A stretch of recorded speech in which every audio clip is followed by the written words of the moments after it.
Guys, tara, basahan ko kayo ng book ni Jollibee, ang pinakamasayang pista. Taon-taon, inaabangan ni Luna ang pista. Laging puno ng makukulay na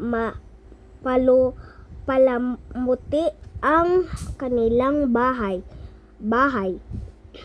Amoy na amoy din ang masasarap na handa ng kanyang nanay at maririnig ang tawanan at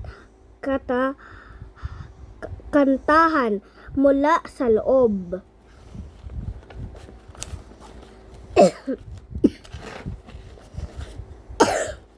Pero ngayon, tahimik ang bahay ni Luna.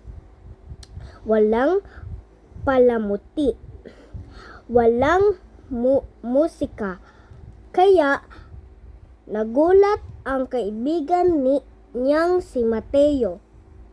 Bakit wala kayong dekorasyon? Pista na bukas, tanong ni Mateo. Abala kasi sina nanay at tatay sa kanilang mga trabaho, sagot ni Luna. Kaya hindi na asikaso ang pista. Nalungkot si Mateo para sa kaibigan. Alam niya kasing mahalaga ang pista para kay Luna.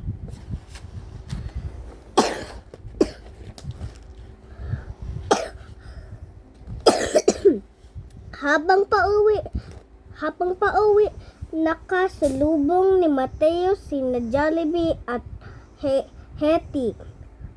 Naikwento niya ang nangyari.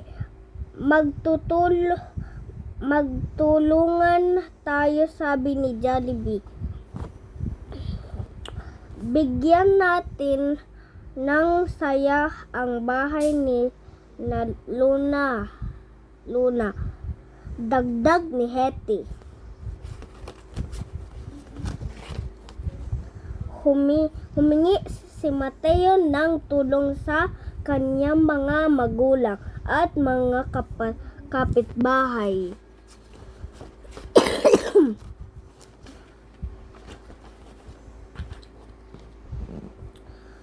Kinabukasan, dumating ang mga kapitbahay ni Luna. Nagtulong-tulong sila na paglalagay ng mga dekorasyon. May banderitas, may bulaklak, may makulay na arko pa. Nagulat ang pamilya ni Kate.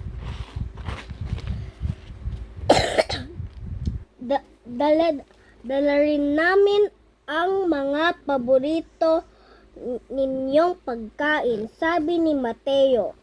Napuno ang mesa ng masasarap na handa. Kapag nagbibigayan, sumasaya ang lahat, sabi ni Jollibee. Tama ka, Jollibee, sagot ni Luna. Ito na ang pinakamasayang pista ko. Salamat sa inyong lahat. The end.